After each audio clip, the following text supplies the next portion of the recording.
All right, everybody, welcome in. This is another Ruthless Racing Pro Series race. You guys know me as Hollywood. I'll be in the booth to call this race tonight. Binu Stu's out on track. He's going to be driving that number 21 machine, trying to get another podium finish.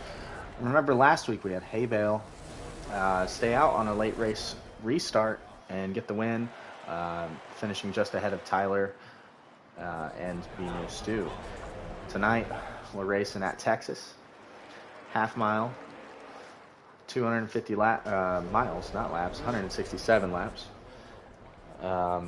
These guys are loaded up, they're ready to go, and they're joining the race lobby as we speak. We're going to head over there into their lobby and watch this thing take place live. Thank you to all those who tune in tonight. Remember to visit SKUCAR on X for all your NASCAR news. Has a bunch of highlights, news, retro videos of NASCAR all over there on his Twitter page.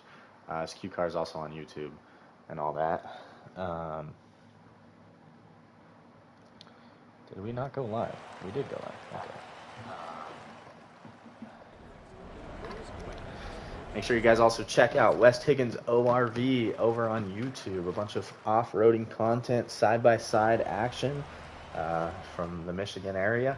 Tonight, typical RRS is your West Higgins ORV Pole Award winner. He ran a lap of 29.153, and he's going to fire it off as he leads us to the green here at Texas Motor Speedway. OGR Corey just behind him falls in line to second place. Big Ben in third place, looking strong on the inside line as him and Gillian's Penske teammates look to make their way up to the front. We got two wide action back here deeper in the field. Binu Stu's on the outside of Dan the Man, who has now recently been added to Hendrick Motorsports and the Hendrick Motorsports team's great addition. Dan is a consistent driver, has put up a lot of great finishes already this season. There he is in the 9 car, driving that Napa Chevy Camaro. Looks like most of the field's getting single filed out. We got Showstopper back in the 77. He's been in contention for a couple wins, mostly at Dover and Vegas. Didn't have the greatest night at Pocono last week, but he's still looking to rebound and have a good finish. We got a car in the grass early on. B-Dubs down there are going to come up in front of Bow Hunter, and we're going to have a spin back here. And we got two cars in a wreck. This is going to bring out a yellow. So as these cars get gathered up, there's going to be a race to the line. Oh, and we actually have a game caution. Okay. So not a manual restart. We got two cars in the wall. That's going to bring out a NASCAR Heat 5 relaxed caution. These guys are going to get a pit, take some tires, and we're going to see another restart here. Typical 30. Obviously no stranger to leading in this series. Making kind of a return. He ran at Pocono, but we didn't see him up front a lot. Had a little bit of internet issues that kept him from contending for that win. Tonight, everything is back to the way it should be, though. So I would expect this 10 car to lead a lot of laps tonight. Potentially looking at getting his first win here in season number 5. So it's a treat anytime the Ruthless Racing Pro Series wins leader makes a start in this series. And I expect him to have a great run tonight. He is the favorite in this field. OGR Corey tries to go down to the bottom. B-Nizzy wasn't going to let him, but he ended up giving that 31 car the bottom line there. A little early to be bumping bumpers with people. And oh, the 12 car gets really loose off of 2. We got Typical trying to take people 2 or 3 wide. He's got Stu just in front of him. He uses a little bit of patience to wait on the 21 car to gather himself. We had a couple cars stay out. That's why you see Typical not in the lead. Oh, the 99. Huge moment there off of 4. Gathered it back up, but not before he loses a few positions. Typical's got a fast car and new tires, and he's just stuck here, not being able to make a pass on the high line. He's going to lose a spot to Corey, who's going to fall back in line. And Big Ben is now 2 wide with B-Nizzy trying to bring this bottom line back up towards the front. Remember, Typical and Ben were, second and third, or first and third before that caution. So these guys took tires and kind of got shuffled back a little bit. I'm doing good. Ready to watch some racing. Those of you who are affected by the hurricane, hopefully everybody ends up all right. It's been it's making landfall probably about right now. They upgraded it to Category 4. It's going to be a tough one out there for those people that are in Florida. Stu gets the wall off of 4. And we got a lot of dipping and ducking here. This is a huge field tonight. We got, I think, 24 drivers in the field. And we got 3-wide battle for the lead. And I don't know who to watch. We got so much going on. It's going crazy right now. T-Bird's up here running P3. Great run for T-Bird, who stayed out. Big Ben's going to try to take him 3 wide to the outside to get Gillians on the bottom off of 4. Can they keep it straight? They do. Turn 4 gets a little loose for some of these drivers. That low line continuously moves the car off the exit of turn number 4. We're going to see people struggle with that all night. You're going to see people getting loose off of turn 4. And we're about to have a new leader. Typical. Just in front of Dan the Man. He's going to go back to the front. 10 cars now back out front, leading laps. We got Corey in second, Dan the Man in third. And then a little bit of separation because we got cars in the wall. It looks like they're going to keep it straight. That's T-Bird. Doing the best he can there. Showstopper's back deep in this field, along with Kenrod. You see Boomer as well. So the Trackhouse bunch not doing particularly great right now. As most of the top 10. 1, 2, 3, 4, 5, 6, 7, 8, 9, 10. We got the 5 car, MFF Kari, making his first start of the season. He's on the Hendrick Motorsports team. He's in 10th place. Boomer, just in front of him, is in 9th. And then you got Crimson Sky in 8th. B-New Stew in 7th. G-Dog, we got G-Dog Math, we got Thick Stick making his first start in the Ruthless Racing Pro Series. Hay Bale's back here, making a little contact with 34 off of turn number 4. Oh, we got a car in the fence, big time. 2 car is not having a good start to this race. He's got a ton of damage. No caution is called, as that was a single car wreck. He's going to have to hope for a caution or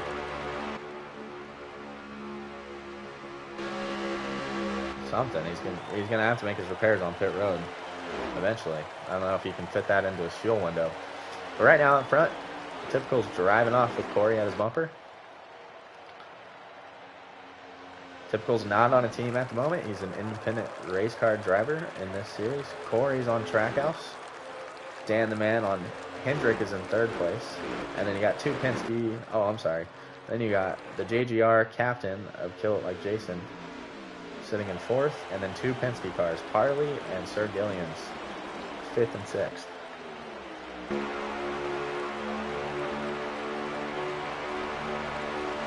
Team points shook out after last week,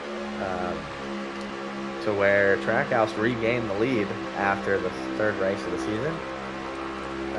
Trackhouse came out of Las Vegas with the lead, and then lost the lead to Team Penske at Dover. But after Pocono, Trackhouse was able to regain the lead on Team Penske. So right now, Jason and Parley trying to work well together and catch Dan the Man. If they can catch Dan the Man, they'll have 3 cars, which will form a draft. And then they may be able to run down the 2 cars of Typical and Corey. Typical, of course, has a fast car, and with that, just 1 car helping him to kind of push him around the track, I believe that he's going to be a tough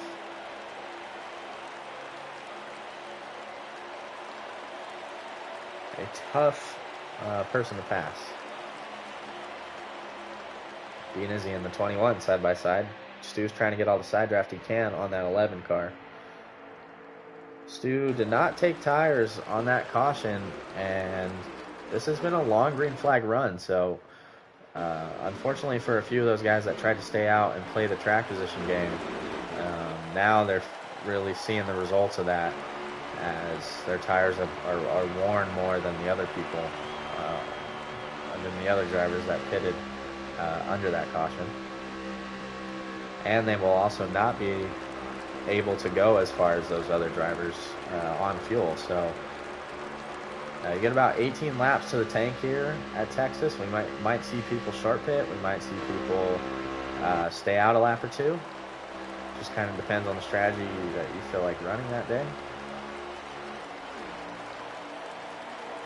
or during that stage. But we had a caution early. I believe this is still going to require 2 stops to finish this stage. Oh, we got cars blocking. Harley now has made the move up into 3rd. Harley won the Dover race earlier this season. Already has a win under his belt. He's now looking for a little bit of help to try to track down the leaders early on in this race. Jack Ballsy has joined the chat. What's up, Jack?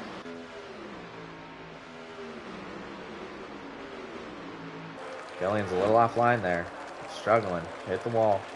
Lost a lot of track position and time to the other drivers. These guys are kind of shuffling around just a little too much. They're racing each other really hard. And we got a car pitting. Dan the Man goes to pit road. So we'll see if the trend of that continues on this next lap. We may get some people pitting. Riding along with Showstopper and the Voyager Chevy Camaro. It looks like we got Kenrod signaling to pit this lap. Showstopper may have also signaled late there. Let's see how many cars we get going to pit road. Boomer's going to pit road. Kenrod, Showstopper, Gillian's. Oh, Dak makes contact with the 12 car. That may end up being a penalty if the 12 car got a speeding penalty. That looked like a pretty good hit to the back of the 12 car. Stu's coming off pit road. He's going to rejoin the track on the back stretch. I'm trying to get caught up with the leaders here so we can see if they're going to make their pit stop under this green flag lap. Looks like Parley is. The other 2 are staying out. Kari stays out. Haybale's coming off pit road. Hopefully he has fixed his damage. Okay, that's the group. This is the Trackhouse group coming off of pit road. We're going to watch Typical and Corey and see if they come down pit road this time. Looks like Corey's signaling. These are our leaders of the race at the moment. Typical is not going to pit this lap. Typical having as fast of a car as he does, he knows if he's on the fresher tires, it's going to be a tough ask for anybody to beat him. So him staying out here, making sure he has a clean pit road entry and pit road exit is a big deal for him. It's going to allow him to maximize his entry to pit road and the exit off of pit road. So we see him get down to pit road speed. Jason's also coming, so is Big Ben, and also NASCAR Rillo. So these are the guys that are running late. We're going to get back on board Corey, who's coming out of his pit box. And he's going to be back on track. We got Stu in the party. Stu is out of the race. Be new Stu. What happened with the 21 machine tonight? I guess Heat 5 said I wasn't allowed to race, so okay. I guess we'll watch it instead. Hell yeah. Well, you guys are in for a treat. The best broadcasting duo on both sides of the Mississippi up in the booth for tonight's race. That's right. Parley was not able to jump ahead of Corey, but he has caught him and Dan. So it'll be interesting to see where Typical comes out as all 3 of them hit the wall there. That was tough. Typical's coming off pit road. He's going to be behind them. So Typical on new tires is going to have some time to make up. He's obviously got a fast enough car to do it. I think the one in the driver's seat right now is probably Corey because he was able to stay out a lap longer than the guys he's racing, but he was able to jump Typical in the process. So now that these 2 are on his bumper, if they can kind of stay right there in his draft, it may be hard for this 10 car to come up and catch them. Corey has a good race car. He's been able to stick with Typical through the early parts of the stage. But looking back, Typical's got a lot of track time to be gained here. Probably about a second, maybe 2. What'd you see out there while you were racing, Stu, early on? You saw that early caution. It looked like it was 2 people in the back. But then we saw some crazy passing and moves after that first restart there.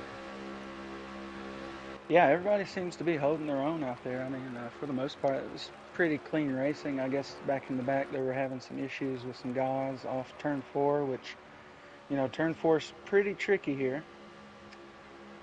Yeah, I think that's where the caution happened at. But for the most part, everybody done pretty good. I heard, I was the first to pit, and I had heard that mostly everybody got into pit road really good. So I guess for the most part, the field's feeling pretty content with the track conditions and finding their braking points for pit road. All right, and then some strategy you played there early in the race was after that caution, you decided to stay out. Was that just to try to gain track position? And then did this long run kind of hurt you because you had a disadvantage there on tires? No, I actually went in and took the half can and 2 tires. Oh, 2 tire call. Okay. Yeah, I believe the 1 and 2 or 1, 2, 3 in that group had not pitted, which was included Dan the Man. So I'm not sure exactly where he went to, but it looked like he was keeping up pretty good with the 10 of Typical. He kind of worked through that field with the fresh tires pretty quickly. So once he got back up there, I think it sort of evened those guys back out, having, Typical to tail behind there. Yeah, Dan the Man's paying the price a little bit, but I believe that it's probably a net gain on his strategy because he's running in 4th place. He's paying the price on his tires right now because he had to pit earlier than everybody else. So during this stage of the run, right now, he's losing a little bit of time to everybody. Typical slowly making his way up, catching the 31 and the 17. Honestly, if I'm Parley, I'm trying to save a little bit of fuel here and maybe try to get onto the 10-car strategy. Typical did go, I think, 2 laps longer than Parley, a lap longer than everybody else. So it might be a little bit of a stretch, but if I could maybe get that down to a 1-lap difference before this final stop, I think Parley could pull it off. Short pitting at Texas is kind of the preferred method as long as you don't go too early. You run about a second faster on freshies than you do late in the run. So if you can get on pit road and get that 1-lap jump on everybody, it really makes a big difference. As long as you have a good car. If you have a car that falls off on the long run, then obviously having older tires is definitely not going to help the case and help you stay up front. But Corey's doing a great job right now. We saw him lead a lot of laps at Dover. He's got Parley on his bumper. Parley looks like he's content to just kind of push. And they're doing a great job holding off the 10 car. He's coming. It's inevitable that he's going to get there. But the more laps you can run away from him kind of breaks up the strategy that he's got going. So great job by these 2 Trackhouse and Penske cars, becoming a little bit of teammates early on in stage 1. Yeah, good run there by the 31 to 17. Must have got on and off pit road really good. You can see Typical now is kind of showing the speed, getting back up here, kind of in no man's land of 3rd place, but definitely getting closer. He's running down these 2 cars, working together. But there's a large pack back here behind Typical from 4th on back. And that's most of our top 10, or the rest of them, rather. As you got Crimson, Dan the Man, and a part of this. Or not Dan the Man. Who's in the 5? It's Boomer, not Crimson.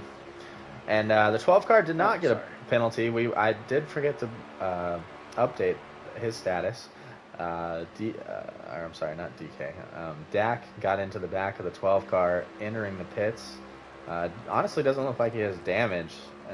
So it might have been a lucky break for the 12. He might have gotten hit as hard as we thought. It might have just been a little love tap. So right now, Gillian's is doing a good job keeping that 12 Menards car up in the top 10, running with a bunch of Chevrolets right now. He's the only Ford in this group. This is a mix of well, not really mixed. It's pretty much Trackhouse, Gillians, and Kari. This is the whole Trackhouse team right here, pretty much, besides Corey, I think, who's running out front. So Gillian's making a move. These guys are going back and forth. Honestly, they're probably not going to catch the leaders, so this is a group that is going to be battling hard for their position the rest of the stage. Crimson running back here by himself. He probably got a speeding penalty. We're going to try to go through the field real quick and update.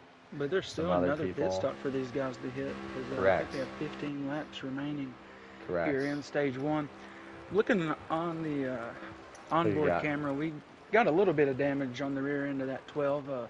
Okay. But it looks like maybe it hurt Dak more than it did him as he continues to move on up through the field here. He finds himself up into 5th position now. So sitting only behind the 5. We actually have Dak going to pit road at the moment. There you go. Dak does have damage to the front end of that 19 Bass Pro Shops Camry. So I do believe there was contact, but it must not have been as drastic as we thought.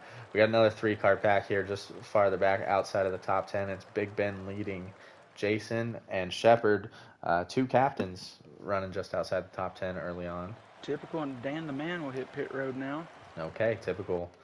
Kind of flipping the strategy, right? We saw him run long. Now he's going to run short pit. And that'll call a bunch of other guys to pit road. Oh, yeah. 62 hits the 99. They both get around there on pit road. Okay, Elvis, first mistake by T-Bird.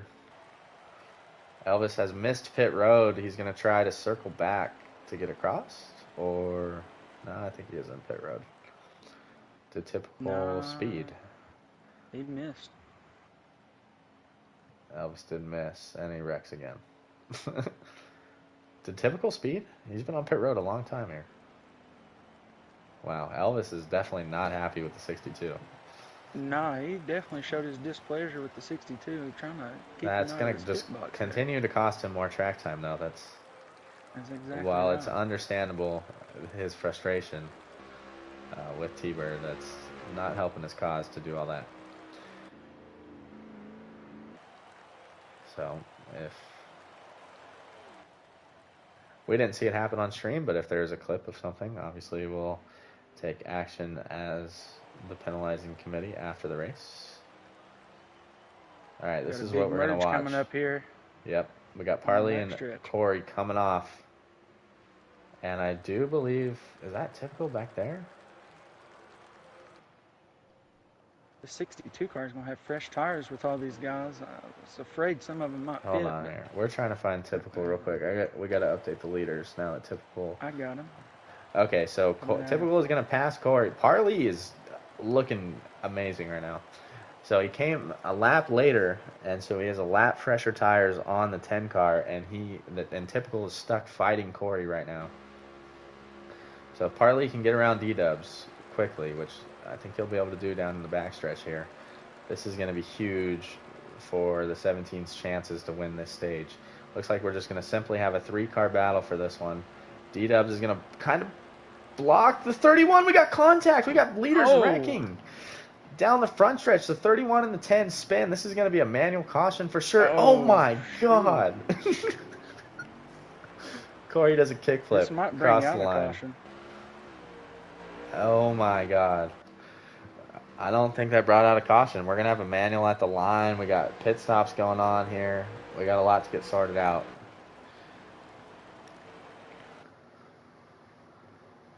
Oops. Will you go help them out real quick?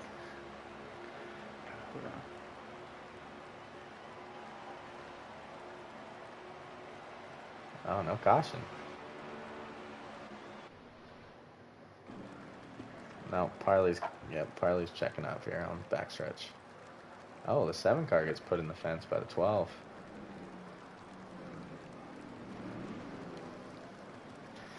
All right, we're going to have some scoring to figure out. These guys are going to take their time.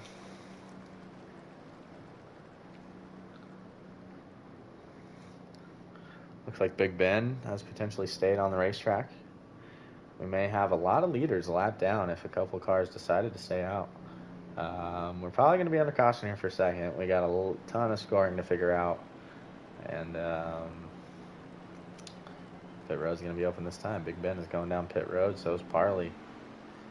Showstopper. Dak is staying out. Dan the Man on pit road.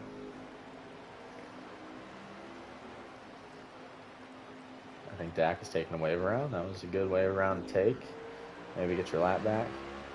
99, the 10, the 24, the 2, 34, 18. Looks like the 8 car up there. 27 is getting the lap back.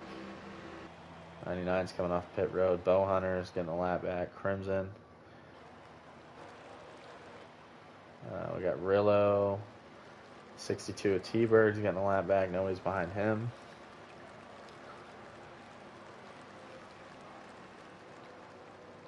So these guys went very quickly.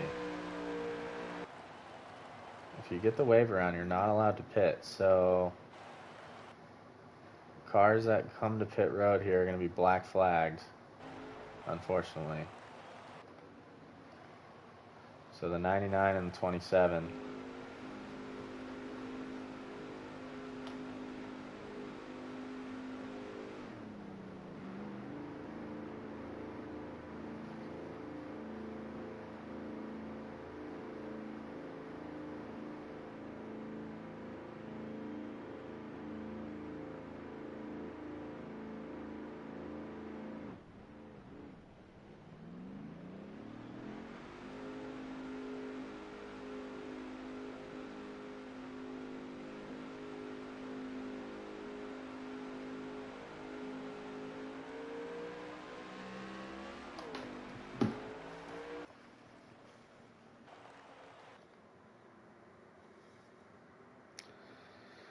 All right, so we got a couple scoring things to work through.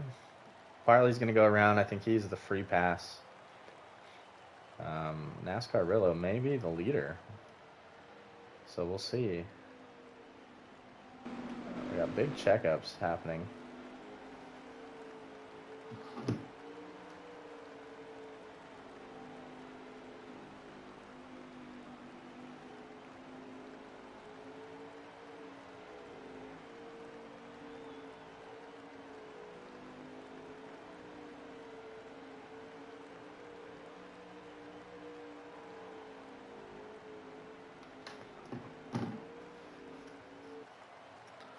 We're going to get this all sorted out.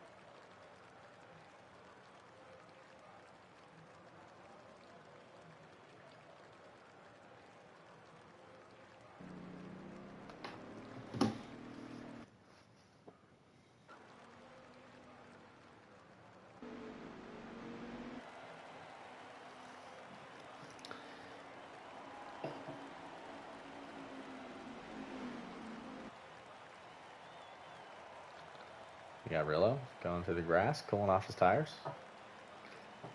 We got a lot of scoring to work through, guys, because of that caution during the pit stop.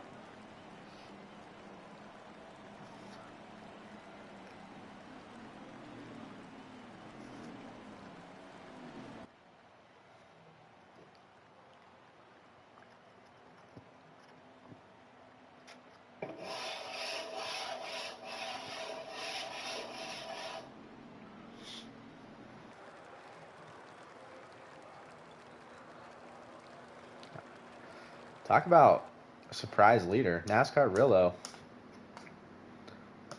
is going to lead this field to green with only a few laps remaining in the stage. He is going to be able to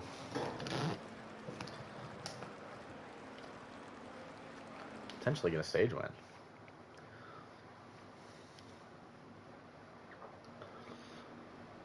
JGR's kind of had a a little bit of a tough time gaining points, but looking like it's going to turn around for them. They got 2 of their cars in the top 5. And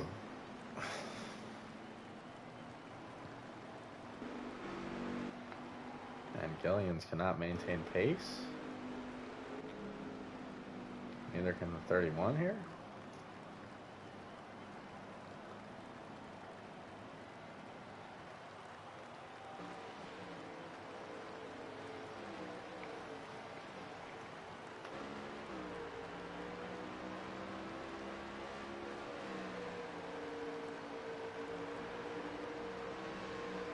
All right, looks like we're lining them up to go green.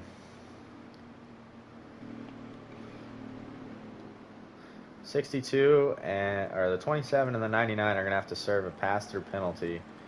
Parley's coming back to the back of the field as he was the free pass driver.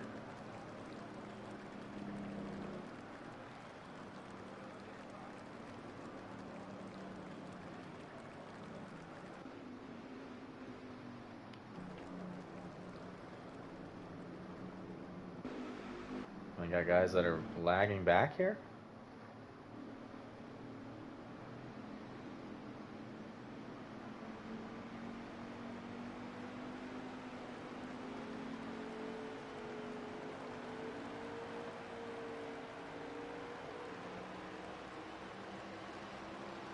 Alright, a little bit of a lag, but didn't really gain anything from that. So we're going to go back up to the front. We got NASCAR Rillo leading this pack late in stage number 1.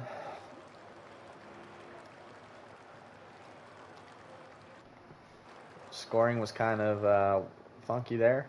Right now, Shepard actually goes to the lead, pushed by Big Ben and Kill It Like Jason. Can Shepard hold on for this stage win? Big Ben's been real aggressive behind the 48. Right on the bumper of the 48 as they come off of turn number 2. Jason's also going to be looking to the inside of the 6. Oh, we got cars in the fence. Cars in the fence. Big wreck in the back. Big wreck in the back. 12 cars involved. 18 looks like he got a piece of it. We're still green, though.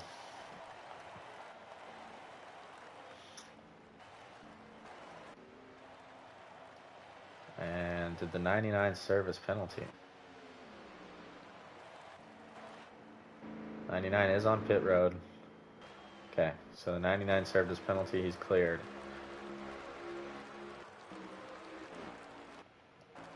Who was up front? Big Ben. Right on the bumper of the 48. To the inside. And that's going to be the end of stage number 1. Ben did not quite get a good enough run on the 48 to make it happen.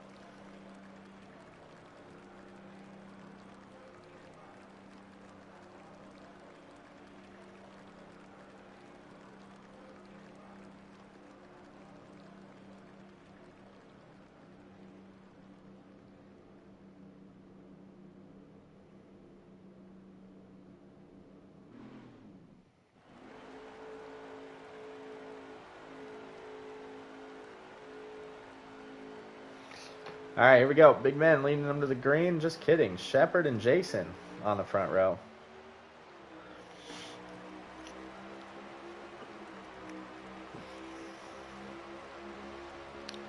That was a long stage 1.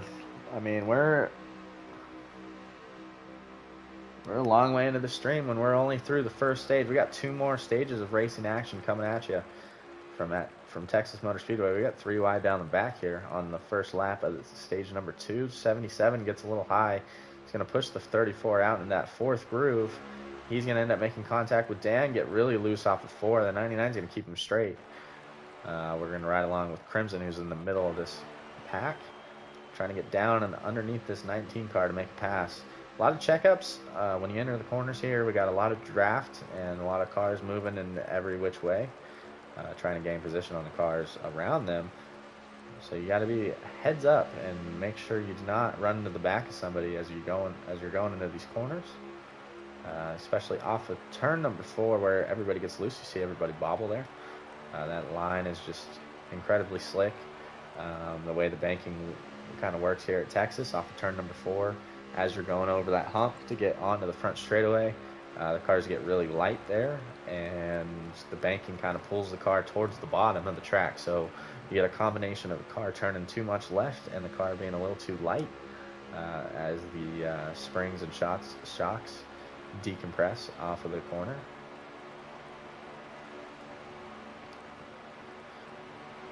Not a lot of grip there off of turn number 4. Big Ben's up here leading this pack. He's got NASCAR Rillo right behind him in second place. Great run for the 20. Almost got a stage win. Kind of got shuffled back there at the end. Shepard gets his first stage win of season number 5. That's going to be some good momentum for Team Hendrick as they were definitely falling behind in the points early on in the season. So with the 48 getting the stage win there, that's a playoff point for him and his playoff, his playoff run. But it's also a little bit of a shot in the arm for Team Hendrick. They're going to get good points from stage number 1. Stage number 2, we're going to have to look at the lap count. I don't remember exactly. Stage number 2 is 49 laps. It's going to require 2 pit stops by the field. Same strategy that was kind of ran in stage number 1, except this stage is just a few laps shorter. 3 laps shorter. So you'll see a lot of these guys implement the same strategies they did in stage number 1 to stage number 2. Big Ben and Rillo doing a great job leading this pack. It's always nice seeing guys that don't necessarily just lead laps like this come up to the front and just stick their cars there, and these guys are confident enough that they can lead this race. You'll see a lot of people get antsy when they get to the front, make mistakes, end up falling back. Big Ben and Rillo are not doing that right now. They're very confident in their race cars. Ben, I can't really speak on Rillo, but Ben was one that was practicing. Spent a lot of time at Pocono here at Texas as well. Parley's car looked good all week, as well as the 23 of Jason. T-Bird, he's on the lead lap. He's worked his way back up to the 5th spot. Typical riding just behind them. He's content to kind of run in 6th. Great run. We're seeing some unusual names at the front of the field. Big Ben led a lot of laps at Pocono. Hasn't gotten the maybe not led a lot of laps, but ran up front for a lot of laps at Pocono. Definitely led some. I think Tyler probably led the most laps in that race. T-Bird gets off the apron there. Typical, thought about going around and didn't really have the run to do it. We got a car way in the grass. Be Nizzy. Luckily, he did not take out anybody. But anyways, Big Ben leading a lot of laps here tonight. After a solid run at Pocono, didn't get the finish he wanted. Caution came out late, kind of really mixed up the finishing positions of most of the field. But right now, the 6 car looks great. His Penske teammate, Parley, just behind him. These two may be able to work together as Ben's trying to get back clear of the 17. Parley says, I think I want to lead this race, man. He's going to take that fast in all 4. These are RFK teammates, even though they're Penske. But he's going to come back up here, help out the 6 car, and hopefully the 6 can potentially clear the 20. Not quite clear. That's going to kill the 6's momentum. Oh, and T-Bird is going to hit him from the inside after he was 3 wide there. He's going to lose about 5 spots in that transaction. And now Typical is back up to 2nd with Rillo to his outside, looking to kind of hold serve here. We saw right there in 1 lap how the leaders of the race can really get shuffled back by this pack. This draft is very important, and this is a momentum racetrack, right? Texas, you got to keep your momentum up, corner by corner, lap by lap. If you're not able to do that, you can lose a lot of positions very quickly. Our in-race reporter, Stu, has joined back into the booth. Stu, was everything able to get sorted out under that caution? No, we had And guys not wanting to communicate correctly, so stage 1 results are not official. They will have to Okay. be gone back through. Okay. Stage 1 is still under review. Hopefully, we have a few streams to look at.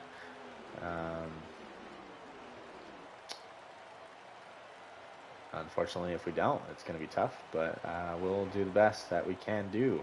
It's always tough when you get a caution during the pit cycle. We have everybody knows the rules. They're all posted, so whatever it is whatever it is, and we'll have to figure that out later. If that's the case, we might not. I don't know what we're going to do. I think I got it pretty much figured out. It should be, I think 2 drivers are going to be moved up, which will move everybody from a certain position. We got a huge wreck here. Back 2 spots. Huge wreck here into turn number 1. Looks like Dak got loose bring off out the the caution, I do believe. And that. So, put that. Yeah,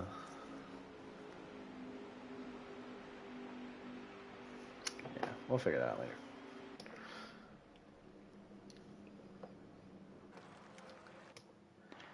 Yeah, so the deal there with the stage 1 caution, now that we're under caution here, was we had the 20 car actually who had stayed out. And we had a handful of guys, I think about 6 or so, that were still ahead of him. So they were able to get the wave around without, the penalty for that.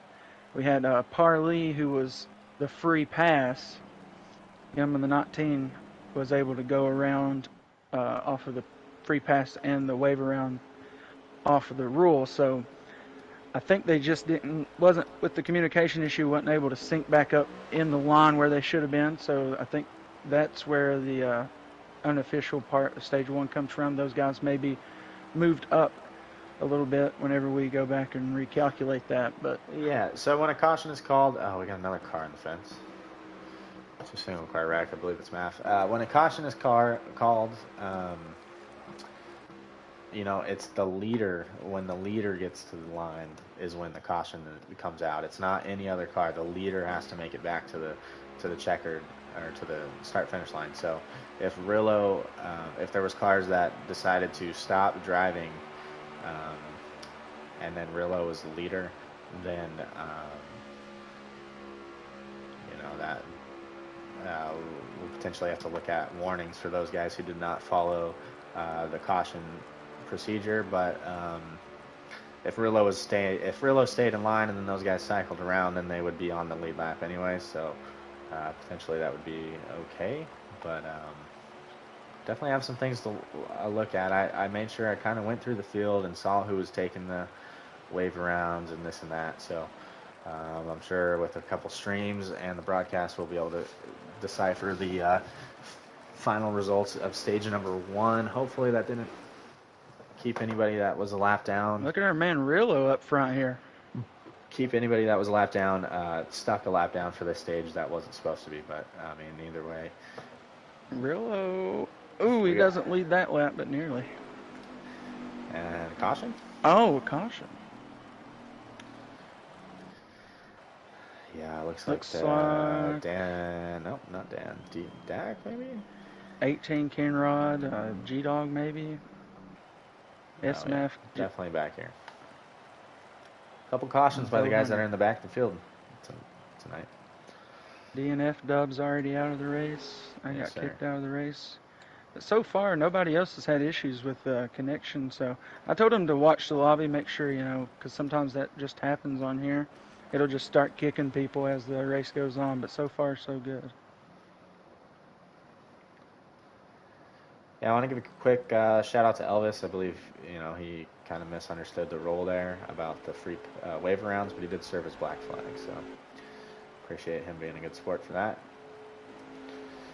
23 car is going to lead us to the green. We got Larson, just kidding, MFF Kari on the outside of Kill It Like Jason. He's going to move down into that second position and kind of check up that bottom line. I mean, he left car length or two to Jason here. JGR looking strong at Texas. 2 of their cars in the top 3. Hendricks kind of on the comeback train. Shepard wins that first stage. Kari's up front, challenging for the lead here in stage number 2, with Shepard running just outside the top 5. Banging doors with Typical as they come off the 4. The return of Crimson Sky as he tries to make his way to the front of the field. Crimson had a tough week in practice. Looked like he needed to spend a little bit of time working on his car, so we'll see as the race goes if he made some adjustments or not. It looks like he got pinched by that 7 car. Kind of shuffled to the outside there.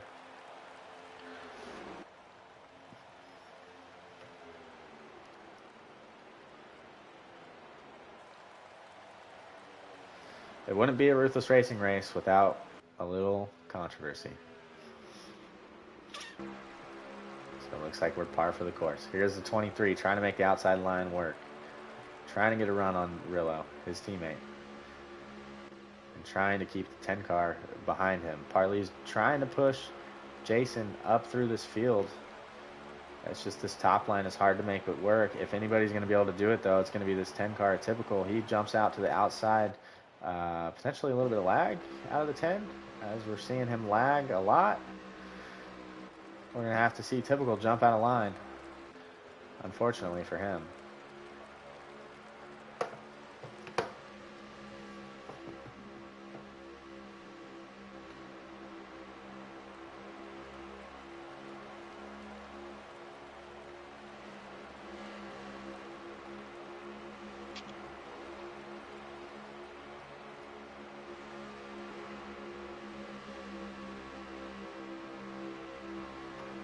Jason lost a lot of spots in that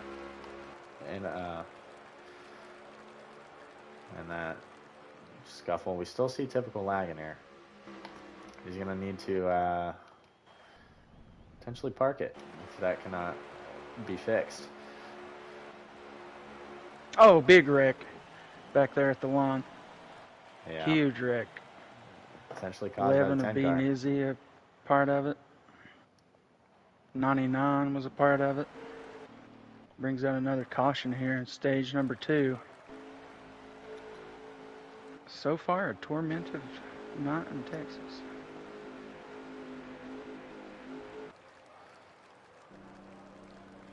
But look at that 48. He's going to be in second whenever we restart here. And as you mentioned, he was the winner of stage number 1. Kind of worked that strategy.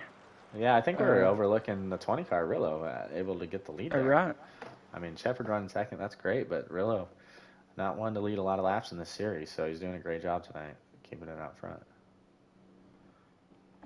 We're going to, Stu, I'm going to let you take over this restart. We're going to watch the 10 car here and see if he is lagging as we go green. Okay. We got Rillo, Shepard, Boomer, Crimson, and Corey's going to be the top 5 as we restart here from Texas. And quickly down to the bottom goes Boomer, and quickly goes down the 20 to block that move. And as Hollywood had mentioned, not really one to lead a lot of laps, but he'll sling back out there to the outside, grabs a little bit of wall. That'll move Shepard down to the inside. You have Boomer and Crimson down there on the bottom to help him. Top line will kind of bunch up because of Rillo getting that wall there, but now Shepard's going to try to come out of 4 and be the leader here. There's where things can get a little dicey coming through this quad oval. But, yeah, Shepard's going to hang on to the lead and kind of control this bottom line. You can see Rillo out there on the outside. He kind of gets the outside line going once again as we go down the back stretch. Kind of 3 wide here for 4th position, 5th position maybe. As you see the 5 get up the track rather quickly, but everybody totally able to survive it. 5 car totally missed the entry. Look for Boomer to be super aggressive here in position number 2. Boomer is one of the most aggressive drivers in this series, not in a bad way. But if I was Shepard, I'd be protecting the bottom, making sure this 7 car stays behind me. That 51 car of Crimson and Big Ben lined up together. They are teammates. We can see them trying to make a run here towards the front. They're sitting in 4th and 5th. Oh, Ben gets the apron. Huge wobble out of the 6. That's going to allow T-Bird to get to the inside. Also the 19 and the 20. JGR teammates making a move for that position. Checking on still Typical. having trouble back there. typical, yeah, if you get out of line, we've seen it happen with Ben a few times tonight Ooh, he stacks them up good back there out of one. where he just wobbled a little bit and just lost a ton of positions, and he's been trying to fight back through the field a few times. Look at Shepard, though, in control of this thing right now. Mad props to Shepard. He looks like he moved up a little too high there. He did. He's going to give him too much down here on the bottom, possibly. Cuts him off a little bit.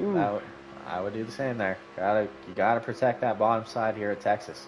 The top line can work if you got a really fast car, but the bottom line is definitely the preferred groove. Huge late block out of the 48, and that's going to wash him up the track. Can the 7 get pointed and get underneath the 48's quarter panel? He's not going to be able to. He gets off the bumper. He gets a little loose off of 4. That's going to check up the field. Shepard's going to gain about 2 car lengths. Oh! Crimson tries, I think he just moved to the inside there because they were bumper to bumper. Oh, Parley's going to have trouble. He's moving way back. Parley's way back there towards 15th. This field is big, man. If you make a mistake, it's gonna be a lap or two before you get it sorted back out. Go ahead. I think Haybale got a part of some situation because he's all by himself back there. I think Haybale is battling his internet tonight, and so I believe he's trying to minimize the damage to other drivers. We've seen him kind of stay towards the back for the majority of the race. I don't know. I cannot confirm that statement, but he had brought it up beforehand. Crimson almost makes a huge block on the 19. Thinks better of it, though, and the JGR teammates are going to go around him, followed by Kari. I mean, these guys have been shuffling around in the top 5 all night. Based off the laps left on the restart here, should have that one more pit stop. Oh, we got one around. It was not it. I think we have a caution. That was a caution? Yeah, we had around 17 laps remaining, I do believe. Damn, this is a long race. Oh, we got a manual caution that has now came out. We got a manual. Can you help them out? Yeah, I told them what to do, so hopefully they stick to it. Well, I mean, everybody that runs in this series should know the rules. They've been posted, but, you know, it's always good to have a little bit of help. We're going to take a quick commercial break while these guys get sorted out under caution.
All right, I want to welcome everybody back to the Ruthless Racing Pro Series here live on YouTube.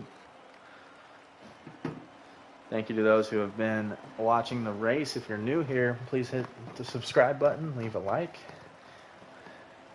If you're tuned in for the first time, we do NASCAR Heat 5 content. Obviously, that's what we're playing right now. They're at Texas Motor Speedway.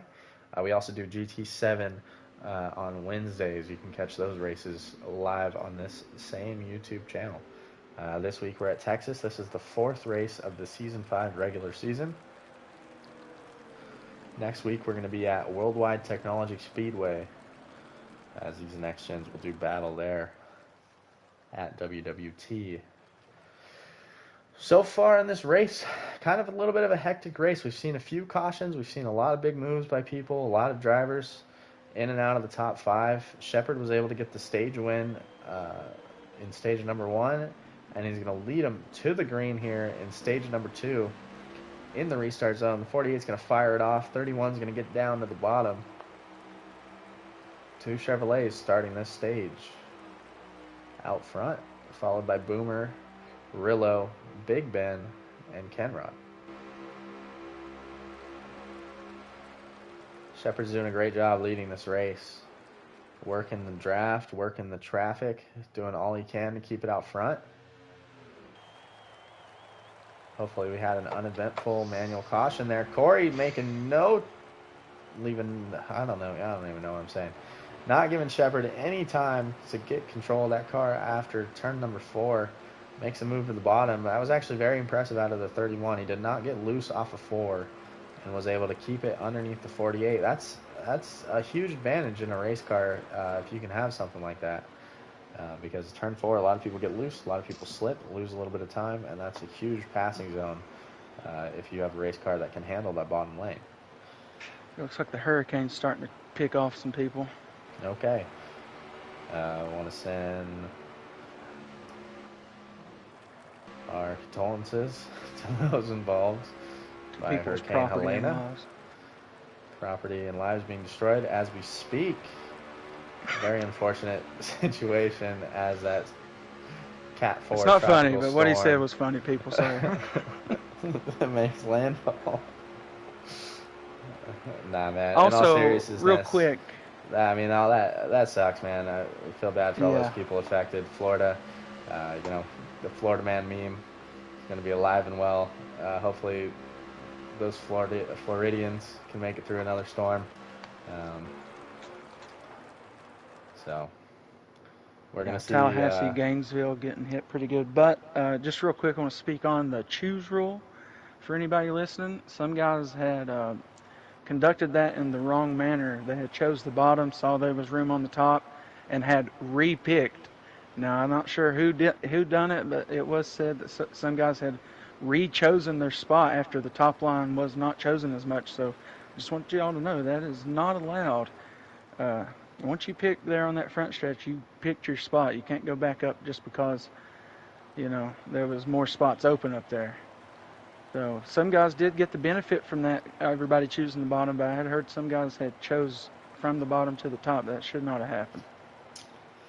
Okay, so an official's nightmare. That's what we're going to call this race.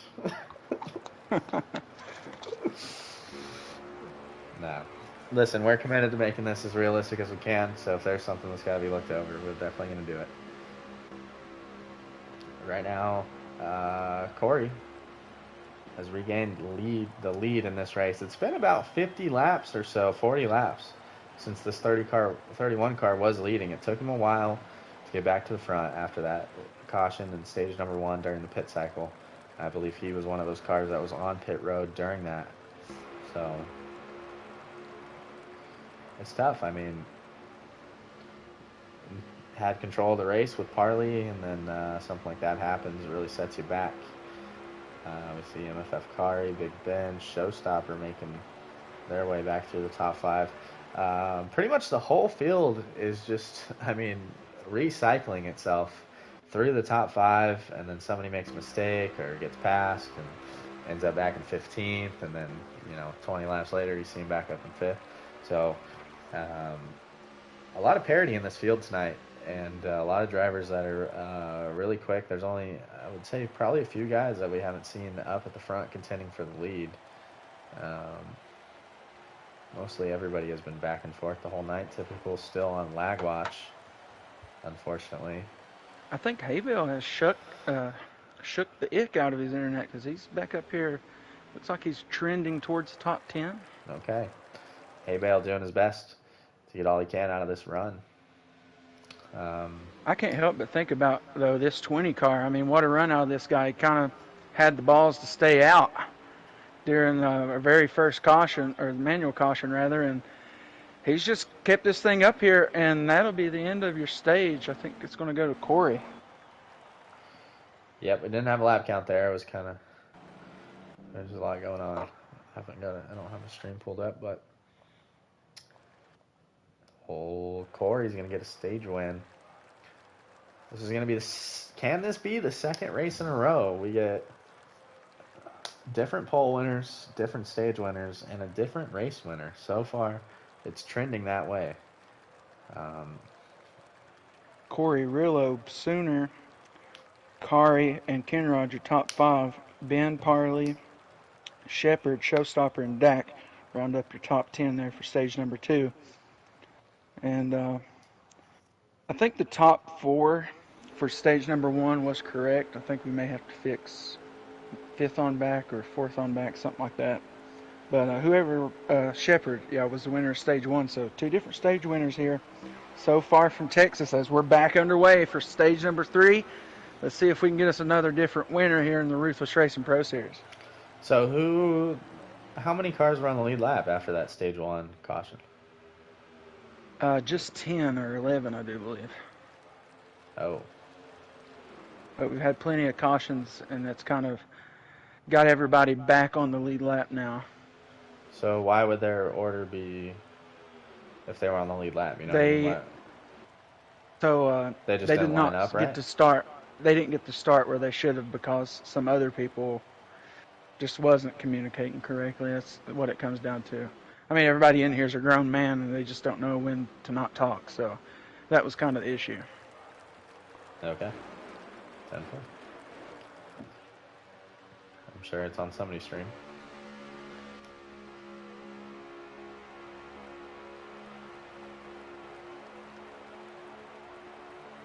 Either way, we got Boomer out front.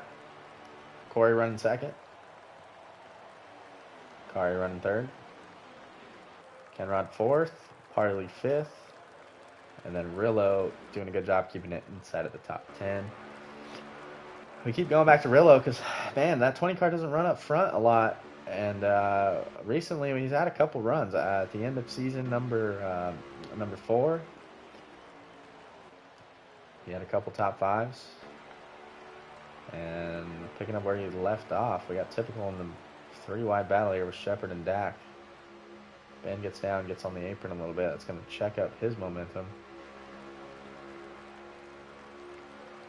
Haybale is looking a little racy. Remember, Haybale won Pocono last week. So far, it's been a Penske sweep of the regular season. Myself got the win at Vegas. Partly backed it up with a win at Dover, and Haybale completed the 3-peat at Pocono, staying out on a late race caution and holding off Tyler for the win. So if any other team wins tonight, that's going to be their first win of the season. If Penske can go ahead and get a win, that's going to be 4 races in a row.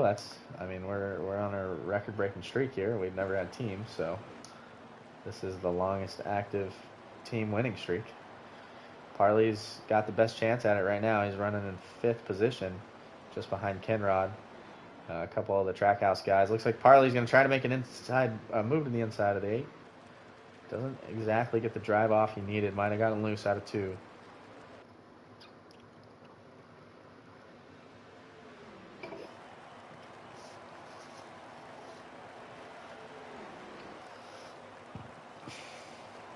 I also want everybody to understand, we run these manual cautions to make it a little more realistic. NASCAR Heat 5 doesn't do a great job of calling cautions when they need to happen.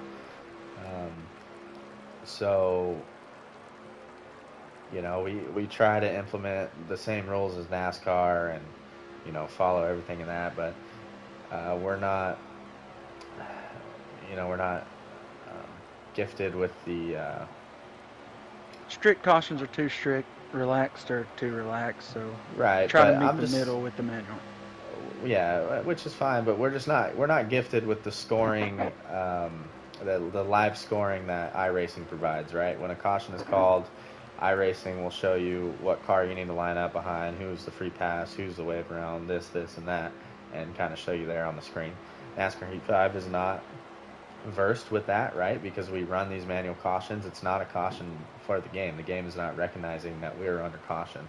So this is everything we do. Everything we do is by ourselves. So there is a lot that goes into it when you try to have a competitive league that runs the same way as real life NASCAR. Um, a lot of these people are new to this series, so still no excuse. We have had the rule book posted for a long time, multiple seasons, and we've ran these races the same way, in all the races prior. So, the scoring will be figured out. We can retroactively go back and fix everything.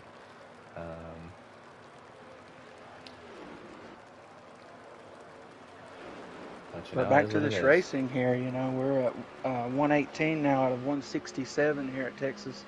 We'll have the burnout rule, so we'll complete 166 of these laps. And these guys will be doing 3 pit stops to finish this stage if, we get to those green flag portions. We have a couple times, so hopefully everything stays clean this time whenever we get back under some green flag stops. Oh, well, Stu, I think you jinxed it. That's good. I've been doing that lately. My broadcaster curse has been looks like we got 10 the out of 34, 10. the 12. 47's been caught in some wrecks tonight. And it also looks like we have lost connection with the 11 car. Typical gets loose. Says Rillo Racing. I believe Elvis was due to weather. I'm not sure about being Izzy. We'll rack them back up. How many cars do we have on the lead lap? Should be everybody. Everybody all the way back to 21st. So everybody's still in this thing to win the race. Suspension broke on the 11. Okay, that's the report from pit road. Thank you to everybody tuning in tonight. We're going back green here. We got about 40 laps to go in stage number 3. That caution will probably turn this into a 2 pit stop race. Oh, contact by Kari into the leader. And everybody's jumping to the bottom. Look at them. This is becoming a bottom feeding race. Looking like Atlanta. Even though you want to be on the bottom here at Texas, it's very easy to shoot back up to the top if you hit that white line. Big Ben trying to gain his way back up into the top 5, trying to get next to this 31 car so he can keep that 5 car on the outside. If that was car I'd let off and let him line, and he did. Good move. Smart move by the 5 car. 20 car remaining strong, still up here in the top 10. Oh, we got cars on the pit road spinning.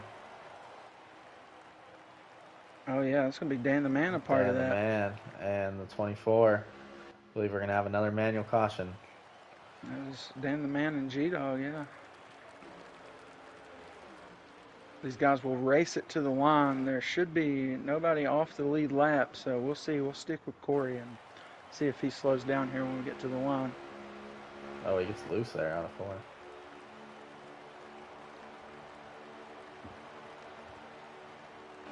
No caution. Okay. Looks like they keep it going.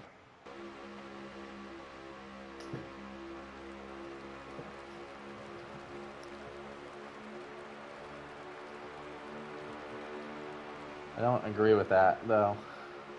I'm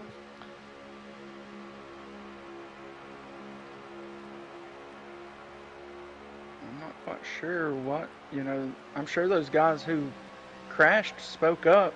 There we go. Okay, here we go.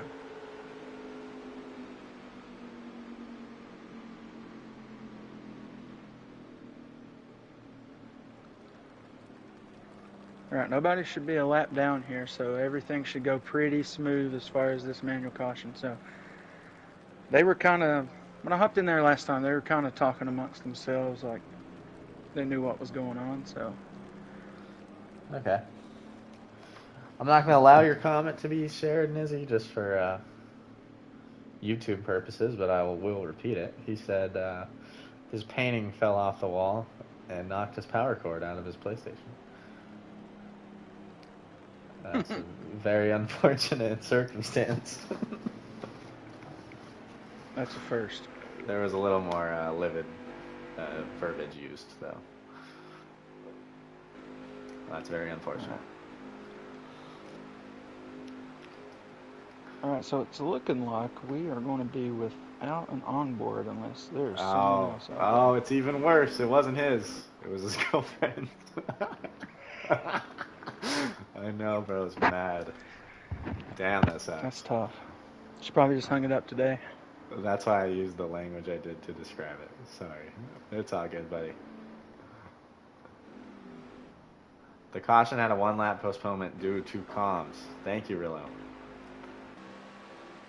Thick Stick is going to be our leader, man. Rookie in the series. This is OGR Corey's father, I think. Pretty sure. Thick Stick is a great name.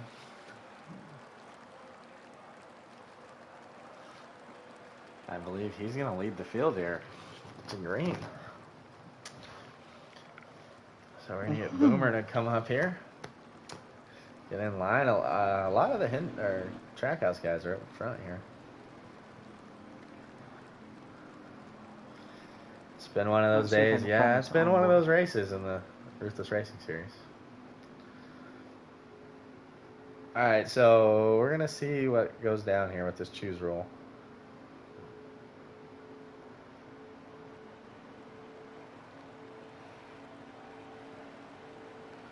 That could affect the finish of the race. I don't know what verbiage I have for the choose rule. I should be choosing there. Okay. See, that's not... see, T-Bird, Parley, choose. Hold on here. I gotta go lay down the law. Looks like everybody kind of done what they should.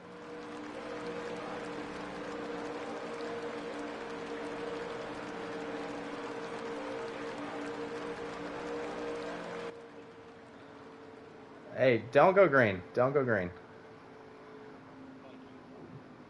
Do not go green.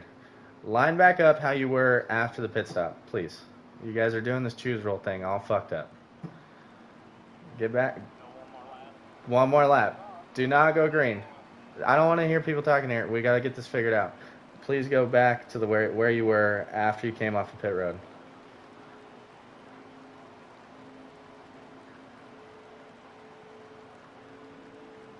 Okay, as you guys come across the line, you're either below the apron or by the wall. Wherever you come across the line, you stay there and you line up in that line. That's it. There's no going back and forth, okay? Because then once somebody goes back, then the car behind them wants to go back, and so forth. We can't be doing that. Okay? I understand that. This shit's got to stop. So we're going to let go what happened earlier, and we're going to fix it here.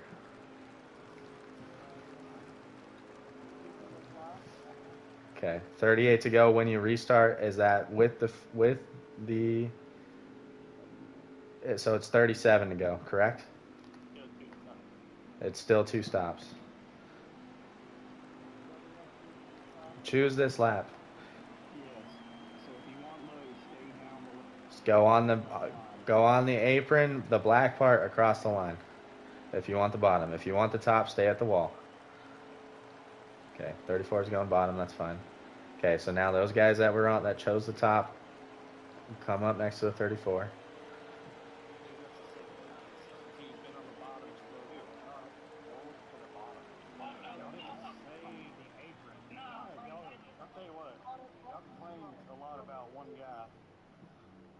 Listen, guys, it's not that hard.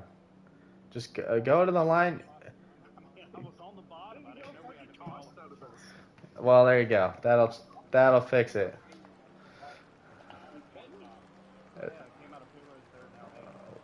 One stop from here.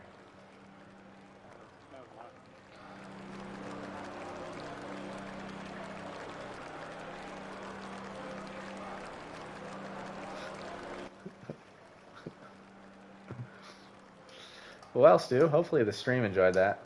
as much as we did. Apparently, that might be the first time I've ever seen a caution called when we're already under caution. That was interesting. So now the choose rule doesn't matter. Everybody's going to get forced to go where they go. So now we're going green. This will be one stop left. I think there's about 34 to go. And a 34 car is leading him to green. Parley's going to get down in line. 77 and the 7 make a little bit of contact. Teammates not exactly figuring it out. 34 cars. Oh, Parley. If I'm Parley, I would have gone to the bottom there. Boomer's trying to get to the outside. 34 is going to get into Corey. 17 is going to get under the 34. Oh. New leader. A new leader. Back there about 10th, it's getting crazy. Yeah. It's been crazy all race.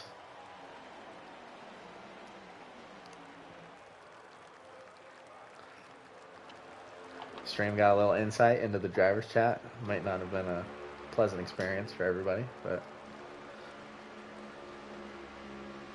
sometimes you got to do what you got to do.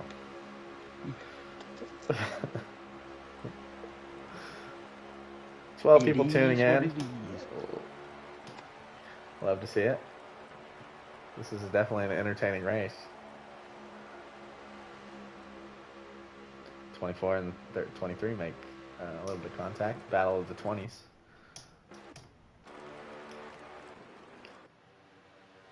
Parley's out front. Big Ben's running to P2. Oh, I'm sorry, not P. Who's running P2? Is that Crimson? Oh, no, it's Corey. Oh, we got cars wrecking. Dan's in the spun around. 47's made contact with them. Oh, huge wreck. 62, 47, 24. About 8 cars. 2 car. About half the field there. Things are getting a little chippy, Stu. Things are getting a little chippy. Hopefully we don't see an overflow of this later. I doubt it's going to get any. Being stuck back there is the worst, says Sir Gillians. Mid-race reporter. Talk about Brad K tweeting and driving. We've got our own version of that. Gillians wants this race to end. He's tired of seeing all these cautions. That storm's coming to his house, and he's trying to finish this one up.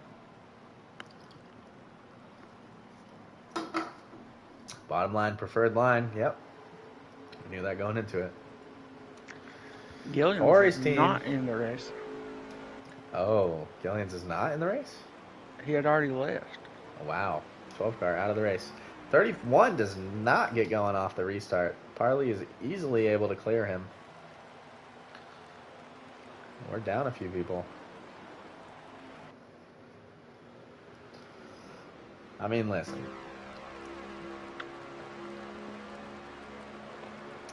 We've had this much happen in this race.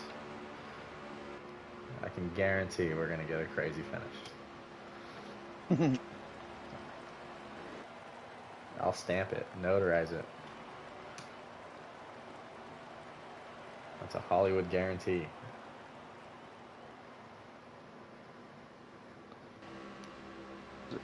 It's a good chance at Ruthless overtime tonight. Ruthless overtime may come into effect. Parley's doing a good job. Parley was the #1 pick in the draft, doing what #1 picks do in lead laps. Doing a great job out front in that Fastenal 17 car. Corey, for some reason, jumped out of line. A lot of Trackhouse guys right here kind of mixing each other up. Corey makes contact with the 8.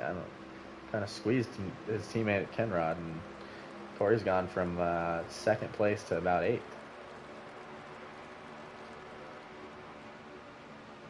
Crimson's looking to get to the inside of the 31 car as well. He's going to get a good run off of 4. 20 car is also going to fill that gap. Corey's going to continue to lose spots. He's got the 5 car behind him, and they're just dropping like a rock. Jason's now going to be on the inside. 31's going to make contact with the wall, compounding mistakes here. Corey's a fast driver, man, but stuff like this kind of happens to him. And he kind of gets shooken up a little bit. And it's hard for him to regain that focus. Looks like he falls in line on the bottom line there. Kenrod just straight to the fence. I don't know Oh! what the hell that was about. We got a huge caution.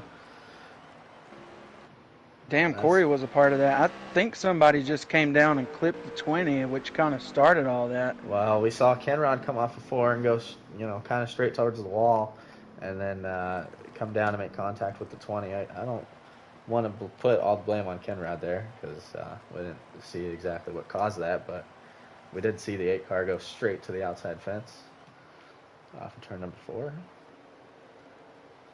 I'm not sure how many laps are left, to be honest. Probably not a lot. We've had a lot of caution flaps. Maybe we should go ahead and just kill that burnout rule. Yeah, I mean, I don't know what the lap count is. Let's get a lap count. Where's old bow hunter? We got 26 to go. We still got a pit. It'll be 23 at the line. Streaming? 23 at the line, 22, 21 or something. If everybody's on the lead lap, that lap count from bow hunter is correct. Oh, we got the 34 just going up into the 17 there? What was that about?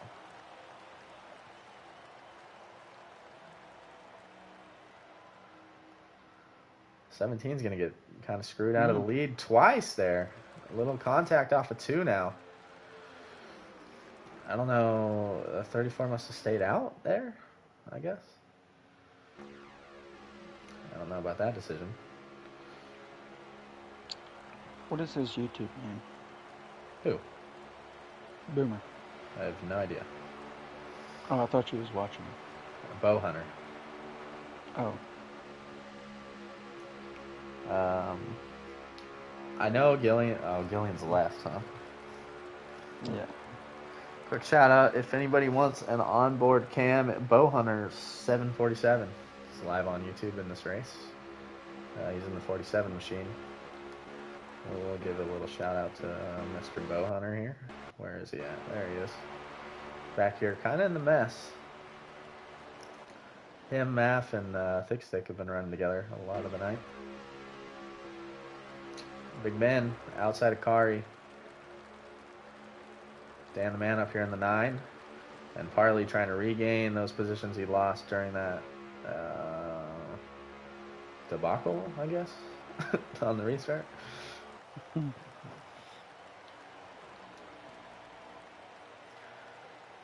Alright, cool. We got Bow Hunter on now, so I got your laps. 20 to go. Okay.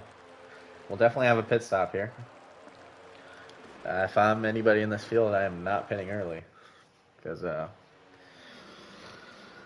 think there's a high chance we're going to get another caution.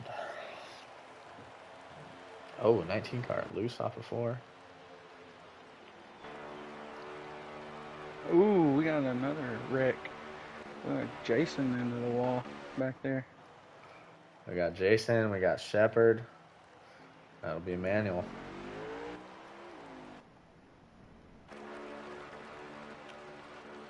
Yeah, it looks like maybe. Oh my God. Oh, I don't know. 19 and the These guys are 77. still racing to the line. They are. 19 is going to get bumped again.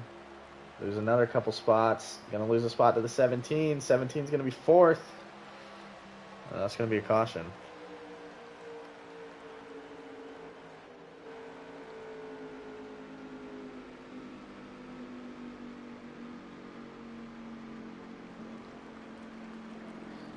Will you,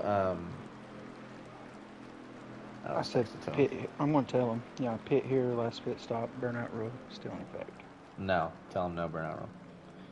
Oh, shit, that's in it. I asked you just a second ago. You was like, I don't know. But now I'm just ready for this to be over.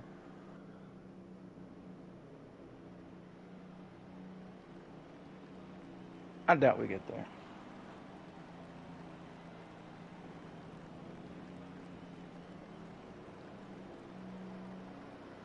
I got it. I don't want another scoring fucking shit to deal with. Just run it to the end. I don't think these boys deserve a burnout roll. Do you, Steele? No. Yeah. Me neither. Times 2. Overruled. Listen, fellas, me and Stu are giving these guys a hard time. These guys work hard, come out here with fast cars. It could take some of two the bad bullshit apples is just and the ruin a whole bullshit. Exactly. And, you know, this game is so old, and we try to do our best, but you start getting these 20, 25 car fields, and there's a lot of scoring to go through, and we don't have all the resources real life NASCAR does. So I think we're doing a pretty good job of keeping it legit.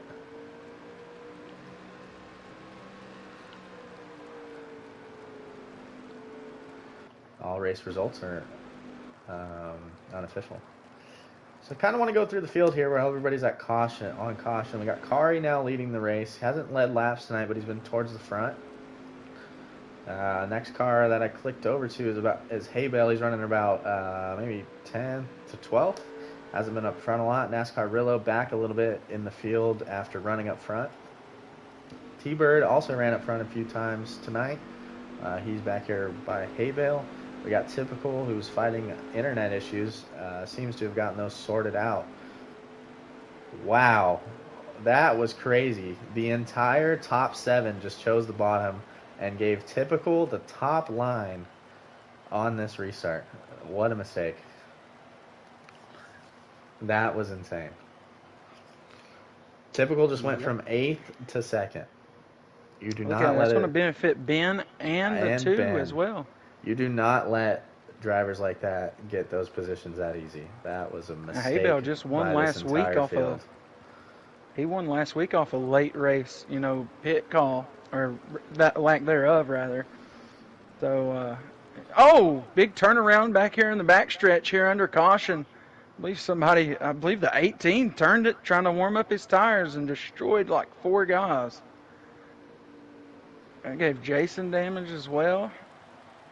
That might be a caution under caution. Might be the second time we get to see that. That's going to be a penalty if that was the case.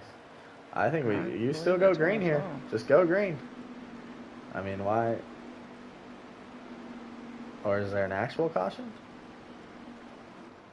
No, there was no actual caution. I think they just called it off because of that. Back there at 18, spun it out. I think SMAF there just cleaning the tires, man, and hit his team captain of Jason. Little JGR on JGR Chrome.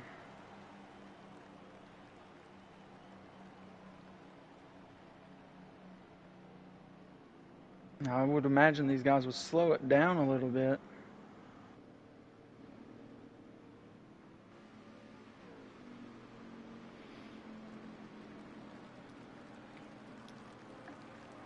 Try to get those guys out of pit road. If they're on pit road, that's too bad for them. Go green.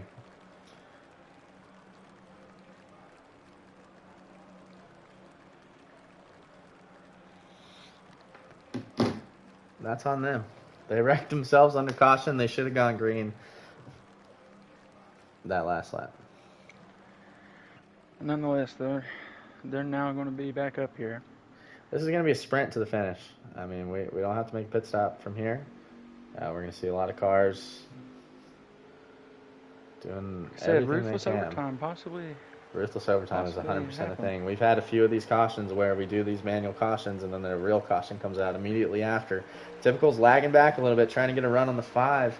Not going to be able to do so, but he's going to be able to hang with the 7. Ben's going to give him a little bit of a push. Ben goes down to the bottom and clears himself. Huge move by the 6. That was huge. I mean, this is exactly what I was talking about. If you can get clear on that bottom line, just because you stayed on the bottom 7 rows back, that doesn't mean you're in the best position. Those guys on the outside could 100% clear themselves just like they did, and now Typical has netted himself 6, 7 positions by choosing the outside line. Ben as well. Haybale kind of losing, kind of did get stuck out there, but he's still farther up than he would have been. 13 to go here. MFF Kari leading this race. Typical hunting down Boomer in 3rd place. Ben just behind them. Kari makes a huge block to the bottom. That's going to stack up the group that was coming. Ooh, Boomer gets typical. forced out.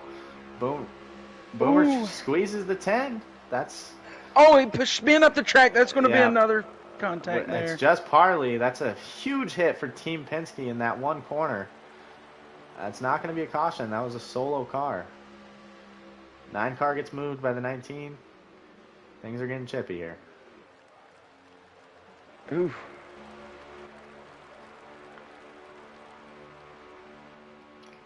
All 1, right. 2, 3 kind of ran away here. 19 trying to run away from the 9 of Dan the Man.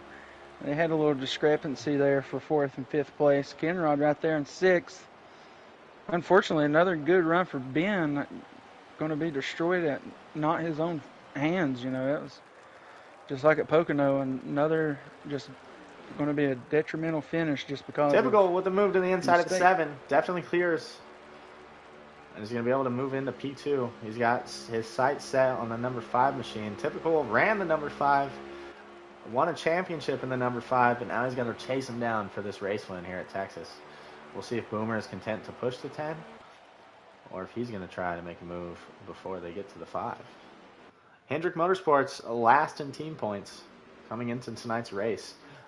Probably wouldn't advance them in the team point standings because they're pretty far behind, but it would definitely help with their team morale to get a win. Typical makes a huge block on the 7. Does a great job holding on to second place. Still tracking to get to the 5 car. We got about 10 laps to go here in this race. 9 to go. 9 to go. 9 to go. It's going to be one of those fantastic finishes. Typical's been a part of a few of them. Getting that draft off of the 5 car down the backstretch. He's going to pull to within a car length here going into turn number 3. The 7 car still looking to the inside. Makes a move on Typical. Gives him the bump and run. Isn't able to get back under the 10 though, I Didn't believe. do the running though. I believe Oh. that he kind of lifted because he really did just stuff it in there at the wrong time. It's kind of hurt the 19. It's hurting this whole pack. I mean, Kari's just running off with this thing. 8 to go that time by. We're going to have 7 to go when we get back to the line. Hopefully these guys will keep it clean. 2 more laps, we'll be running into overtime territory. A little loose off 2 with the 10. Corey's making his way back to the front, pushing Dan as hard as he can. They're bumper to bumper down the whole front stretch. Kenrod and Showstopper just behind them. Then Crimson. I'm sorry, not Crimson. Then Jason. And then Crimson. Haybale. G-Dog. Rillo. G-Dog making a little bit of a resurgence. Hasn't spent a lot of time in the top 10. We're going to get back on board with Typical because that's where the move is going to be made for the win. 6 to go here. He's on the outside. Typical's trying to make a move around the outside of the 5 car. I don't know if I would have gone to the outside with the way this field has been hugging the bottom. I think He's going to be on that preferred outside lane. He still stays in second. If I'm Typical, I do not trust anything with the top line, man. I mean, if you even get checked up a little bit just by somebody missing the bottom, you're going to lose so many spots. I think you got to make a move on Kari on the bottom, or you got to, bump and run him a little bit. See right there, he leaves himself open to getting passed by the 7. Bump and run on the 5. Typical to the inside. We're going to have a new leader. And a new driver in second place. Boomer's going to make his way through the 5 car. Oh, man. Dan the Man looking to the inside of the 19. 19 looking to the inside of the 7 down the backstretch. They all get single filed through turns 3 and 4. Kari's still holding strong. A little bit of contact with the 7. The 5's going to side draft him to the line. I think we got 5 to go. 4 to go. 4 to go. Typical out in control of this field. Your Ruthless Racing Pro Series wins leader. All-time wins leader. Also Looking to a get another 2-time one. champion. Yeah. There's another 2-time champion out there. That's not that special. Everybody gets their callings. 3 to go, and they hit the line, and hopefully the guys back there didn't hit each other. All right, man. We're They going got to a get little dicey shaky right here. back there. Boomer's got a chance of getting this win, and I do believe he's going to do something here to try to get this win away from this 10 car. Boomer's got a fast car all night. He's been up at the front. Trackhouse is looking for a win. What is he going to do? 2 to go. Oh, he gets so tight Come off on. the back of the 10 car. Dan's going to get under the 19, and they're just going to hit the apron because of Ooh. the way they were getting Oh! squeezed. We got contact, and we're going to have a caution maybe. I mean, this is 2 to go. It's definitely going to be a caution. It's 2 to go. It's going to be ruthless overtime. That's definitely going to bring out the caution. Oh, man. So it's going to get dicey here, folks. Does anybody dare to stay out? I hope not, but do they? Do they, Stu? I don't know. I hope not, because they're going to get ran over. Oh, poor T-Bird. T-Bird has lost connection. Completed about 90% of the laps tonight. Honestly, great run out 62. He had his moments with the choose roll and all that, but he did have a fast car. So give him his props there. Brought a good ride here to Texas.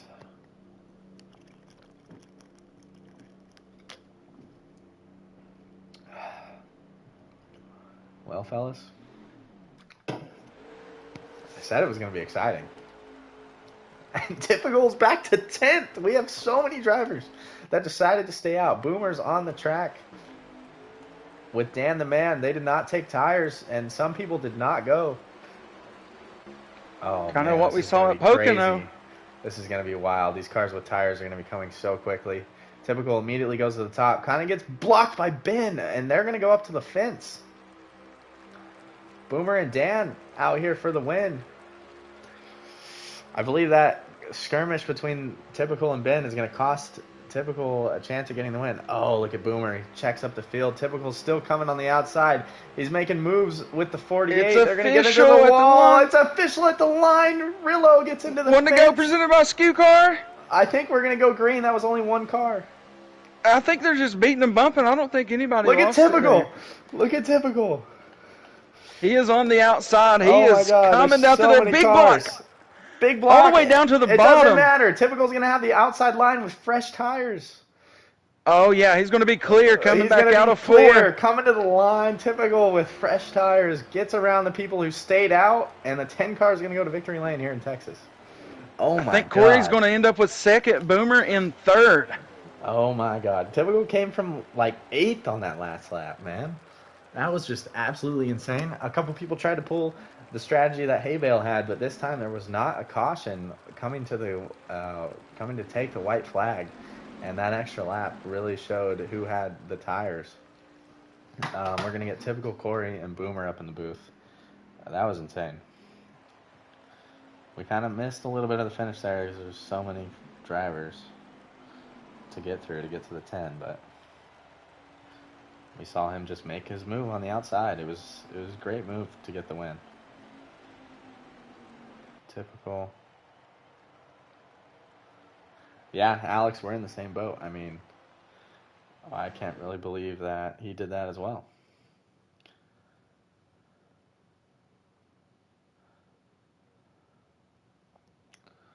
Fastest lap of the race is going to go to... What a surprise. Mr. Typical. Boomer.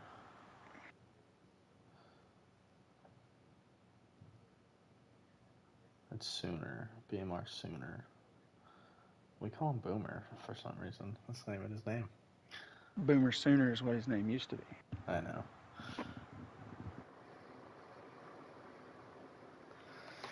All right, well, an eventful race from Texas. We're going to get this all sorted out post-race. Officials are going to have a lot of shit to go through. But we're going to wait on Mr. Typical to get into the booth. Fourth different winner in 4 races. Typical's now in the booth. Your winner from Texas got it done after that late race restart. Typical, were you worried when you came off of pit road in 8th? It was 9th, but yeah, I was very worried. 9th, okay. Yeah. So, and then, were you worried when you were in, like, 9th coming off of turn 4 to start the last lap? Yeah, I was like, oh, no way, I'm not getting up there. But at some point, I was 4 wide, and I was like, holy shit. Even if I got through, I thought they were going to wreck and just cause a caution to be over. But luckily, that didn't happen. We did see a car spin. Luckily for you, it didn't cause a caution. Um, I mean, we kind of missed your move off of turn number 2. So, on that last lap, what did you do right there off of turn 2 down the backstretch? Well, everybody was just worried about just staying on the bottom, but all of them were on like 40% tires, and I just have fresh tires, so I just drove around them on the outside. Nobody even saw it coming. Was the Just call blew there at the by them. end 4 tires? Yep. Okay. Yeah. So Yeah. we I wasn't gonna saw pit right there just for 2. Wouldn't right, make any sense. right. So we saw last week a no tire strategy call, kind of get the win, and that kind of worked out because um, during that last lap we had a caution. So then the next week, this race, Texas, the strategy flips there, and the 4 tires have the advantage. We saw you and Boomer side by side going into 3 there, and even though you were out of the preferred groove, you were simply just able to drive around everybody. Yeah. Um, It's just, we saw you have a little trouble in the middle of the race. Some internet issues kept you from leading laps. Um, and then we saw you get caught up in that one wreck. Was that what kind of happened there with that one wreck in stage number 2? the 17, I believe, he got loose off the top of me, and he just kind of came down and clipped my nose, and he also spun out as well. So we just called it a manual caution. But yeah, I was only in the back for some period of time because of the lag, and just throughout the race, I was just trying to work my way through without messing anybody up. After when the third stage started, that's when everything cleared up, and I never had an issue after that. So I was able to work my way through. But this was a really tough race for everybody. I know a lot of people aren't happy. I know I have some mistakes in there too that people ain't happy about, but in a race like this where it's just a track where it's hard to pass people, sometimes you just got to give people the bumper, even if it's not on purpose. It just happens. Yeah, I mean, everything we saw there at the end, at least. I mean, I don't know, I wasn't on your car the whole time, but there at the end with Kari or whatever, Texas, it's kind of weird. Kind of races like a short track where that bottom line is preferred, and kind of the only way to maybe make a pass is a little bit of a bump and run, especially when you got 10 cars lined up on the bottom line. You can't really go to the top to pass somebody because if it doesn't work, you're going to Yeah. fall back quickly. And So, um, when I didn't see everybody's so anything worried crazy. about staying on the bottom like that, it just stacks up the whole field, and nobody's paying attention, so everyone's running into each other, and then they're complaining about it, but do nothing about it. So Yeah, I I don't know. mean, I don't understand why people complain but won't fix the issue. yeah, and we're not going to blame it all on the drivers. It's a product of Texas, and Yeah. it's also a reason why Texas is a early season, regular season race. We try, Ruthless Racing's always been a series that tries to get some of these harder tracks that need to be on the schedule, but kind of race like shit out of the Yeah. way early on. So, Pocono with the fuel saving, Dover being one groove, Texas being one groove. That's kind of why they're races that are earlier in the season, and then some of the better races are saved for later on in the playoffs. But either way, we don't want to take away anything from your win. Congratulations to the 10 car, 4th different winner, and 4 races here with the Pro Series to start season 5. Typical is a not a free agent reserve. He needs to make one more race before he can be picked up by a team. So hopefully he shows up next week at WWT, and then potentially a team can pick him up at that time. Sure. Anything else you got to say before we move on? Yeah. This is my first win in like 4 or 5 months, so it's good to be back. Yes. I haven't been to victory lane in a minute.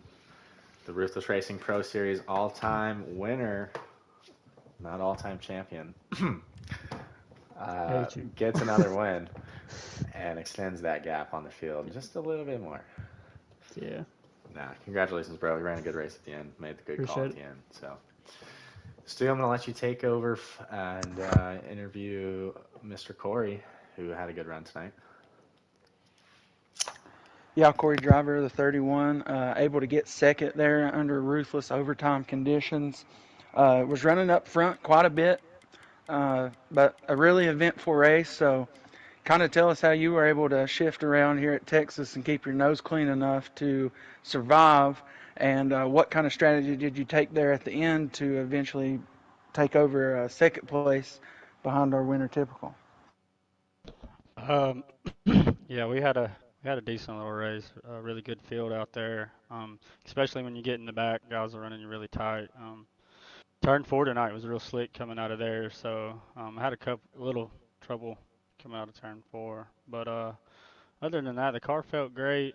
Um, Stage three, I took tires, and then when I seen where I was P10, and I was like, what in the world, what am I gonna do? But we made up ground on him pretty quick, and I don't know if Parley listens to these or not, but I just want to apologize to him on the back stretch. Whenever I was coming off the top there, I had them fresh tires. I kind of went for the center, and I think I clipped him. So I apologize to Parley on that. So, but other than that, we had a good race. And the Boomer right here working together on the final lap.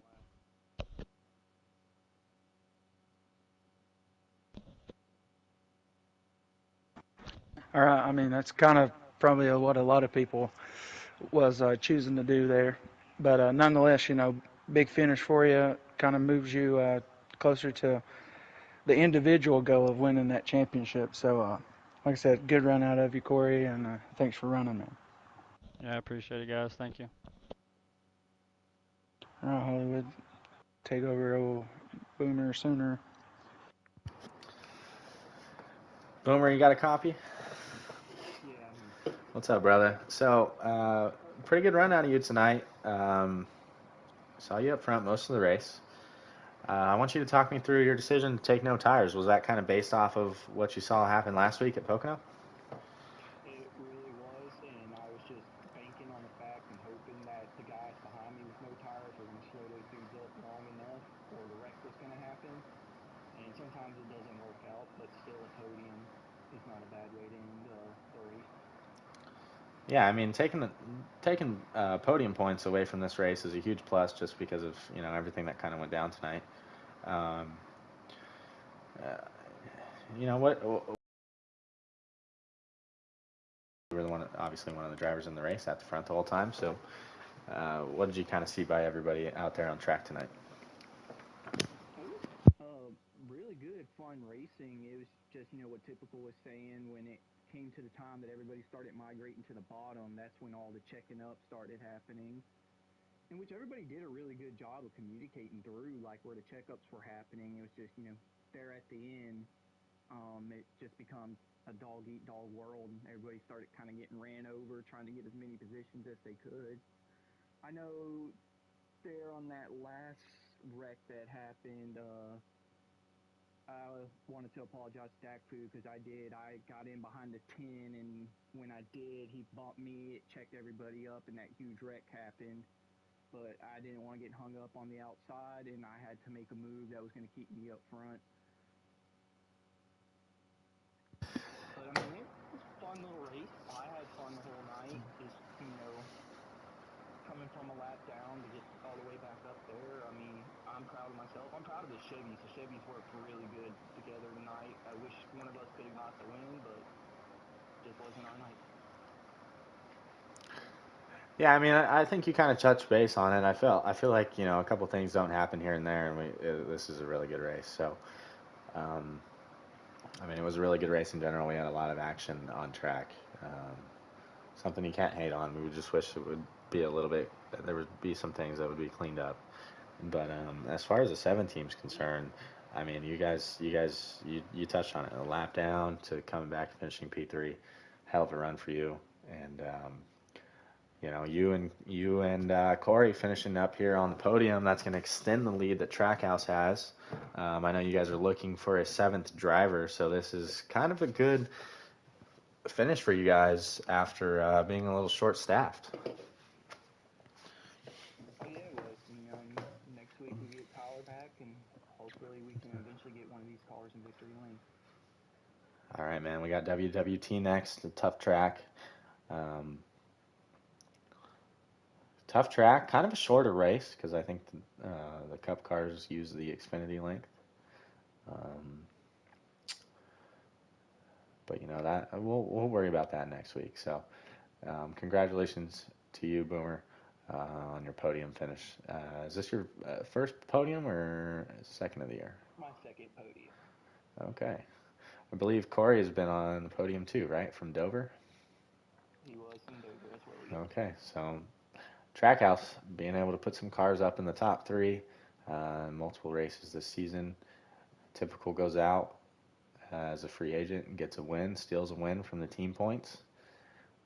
And, we'll move on to next week at WWT. We'll go through the scoring. We had some issues with stage one. We'll figure that out. We'll figure out everything that happened in this race, and we'll get a little bit better as a league on the scoring side of stuff. I think the on-track product is very good with the drivers that we have in the field. We just need a little more knowledge of the race procedures, and this series will be looking like they do on NASCAR. But anyways, appreciate you guys for tuning in. It's been a long race, 250 miles here from Texas. Myself and Stu called this one. I want to say, again, those that are affected by the hurricane, please stay safe tonight and into tomorrow. Looking like you're probably getting the worst of it right now. Hopefully everybody turns out all right and, can still have a home to go home to. So, I want to give a shout out also to the Oakland A's. Their last game in the Coliseum, they went out and got a dub over the Rangers, 3-2. Sad to see that go. But, Stu, I'm going to let you sign us off. And thank you to you guys Yeah, for try. showing up tonight. Yeah, thanks to everybody who watched, everybody who was able to stick with it and race it out. I know some things were a little aggravating, but we'll get it cleaned up. And yeah, I hope everybody enjoys the NASCAR racing at Kansas. Gave us a real good finish the last time they were there. And also all the college and NFL football is going to be going on, so shaping up to be a great weekend on television. But yeah, without further ado, rock on, race on, Ruthless Racing.